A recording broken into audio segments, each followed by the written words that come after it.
Hello Year 10. Today we are starting quadratics.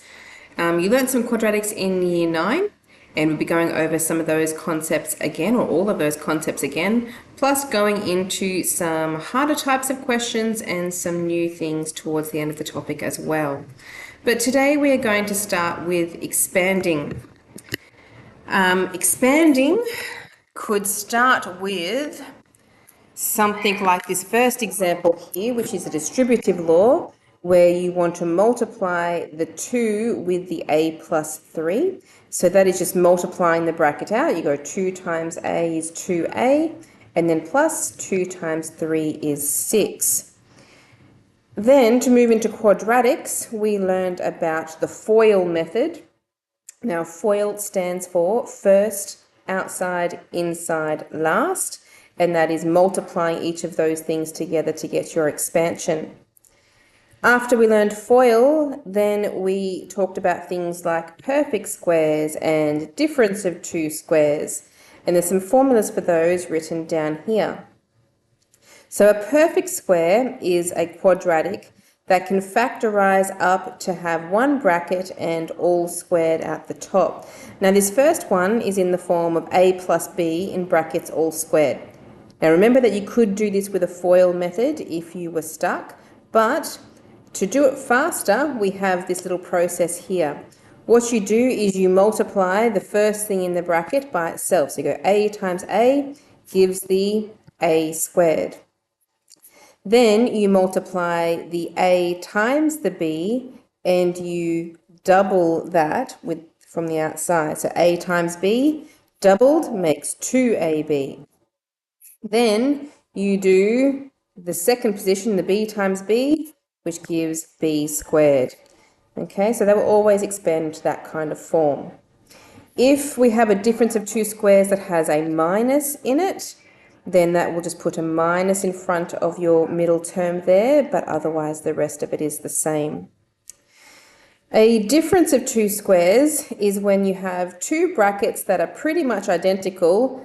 The only thing that's different about them is that one of them has a plus sign in between and the other has a minus. Now again, you could use FOIL to expand out those brackets if you wanted to, but the shortcut is that the middle two terms of your FOIL expansion will always cancel out because one will be a positive and one will be a negative of the same thing.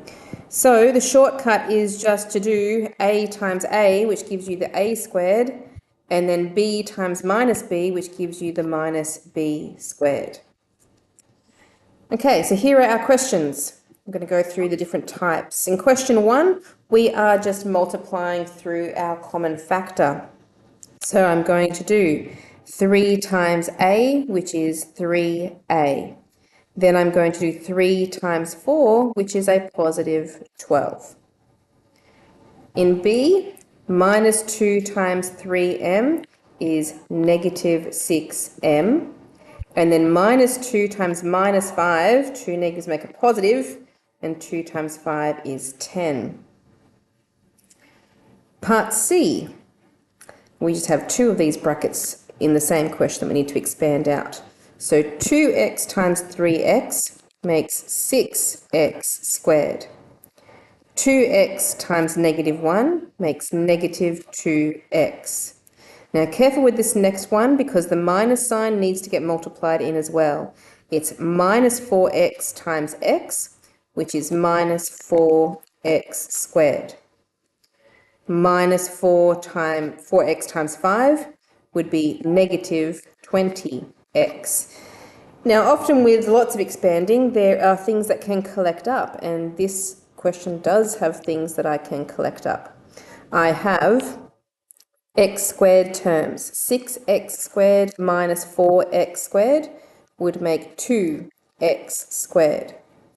I also have negative 2x minus another 20x would make minus 22x. Question D, still want to multiply out these brackets. It just looks a little bit worse because we have a fraction out the front, but I'm going to multiply 3 over 5 times 10. Now, if you're doing that in your head, you would do 3 times 10, which is 30, divided by 5 makes 6, and we have an x.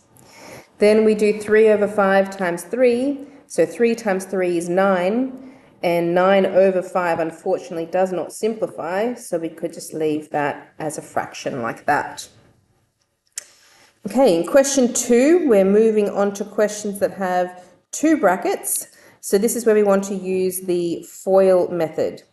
FOIL stands for first, F is for first, so we go x times x, the first thing in each bracket. X times x is x squared. Okay, so we've done the F. Then the O means the outside of each bracket, so that's the x times the minus 5, so minus 5x. I stands for inside the brackets, the inside terms. So 2 times x is a positive 2x. And L stands for the last one in each bracket. So 2 times minus 5 is negative 10. Okay, then we have some like terms. They're usually the ones in the middle, but not always, so you have to check. We have a minus 5x and a positive 2x that can come together. So my final answer would be x squared minus 3x minus 10. Let's do that again for part B, doing the FOIL expansion. We're going to do 2a times 5a. That would make 10a squared. Then 2a times minus 4e would be negative 8ae. Then inside would be 3e times 5a.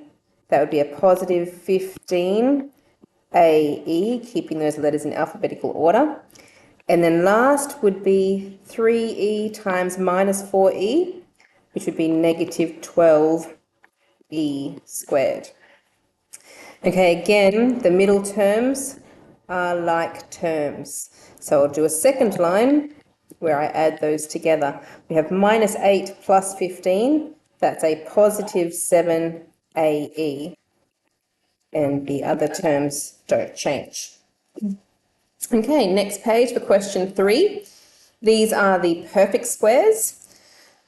So if you didn't recognise this in a question, you could cross out the squared and just do another x minus 3 there and then do your FOIL expansion. But we want to practice using the formulas that we were given at the top of the last page. So using the shortcut method, you want to times the x by itself, so x times x is x squared. You're going to times the x by the minus 3 and double it, so that would be minus 3x when I times them, but doubling becomes minus 6x. And then times the 3 with 3 to get a positive 9. Let's do that again. 3x times 3x makes 9x squared. 3x times 5 is 15x, but I have to double that to make 30x. And then 5 times 5 is 25. Question 4 is the difference of two squares. Again, a FOIL expansion will get you the answer eventually, but the middle two terms are going to cancel out. So we simply do x times x, which is x squared, and then go straight to last times last, which is minus 9. Doing that again for the next one, 2x times 2x is 4x squared. And then 3y times minus 3y is minus 9y squared. Remember that method only works if the brackets are identical, except that one has a plus sign in the middle and one has a minus sign in the middle. Question 5, these ones are on here to have a couple of harder questions using the same techniques as what we've learnt, but maybe putting some extra things in there to expand. So in A, for example, I have two sets of brackets, but I also have a minus 3 at the front of that. So what I need to do is leave that minus 3 sitting there and do my FOIL expansion with the double bracket. So A times A is A squared. a times minus 7 is minus 7a. 2 times a is 2a. And 2 times minus 7 is negative 14. Close the bracket. Now, I'm going to collect up my middle terms before I do anything else. So a squared minus 7a plus 2 is negative 5a, and then the minus 14 on the end. But I need to completely expand, so my last move is that minus 3 is going to times into that bracket. So it'd be minus 3a squared.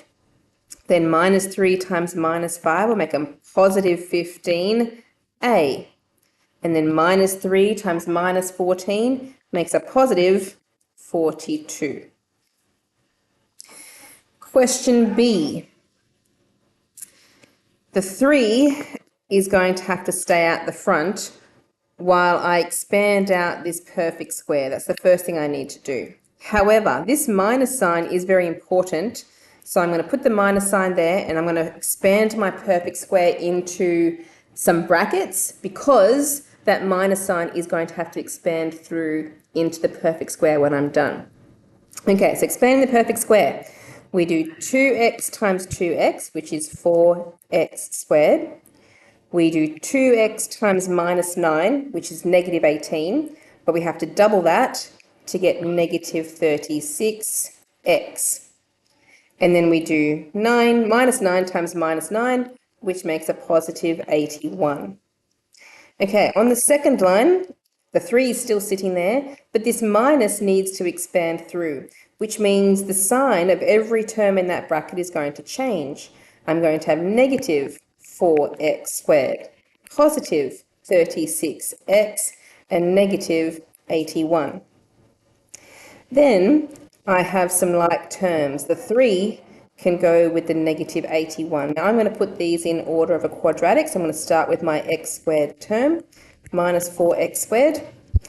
Then add the 36x, and then my constant, which will be 3 minus 81, so that's negative 78, will go on the end. Okay, so that's our little review of expanding. If you could now work on exercise 8A.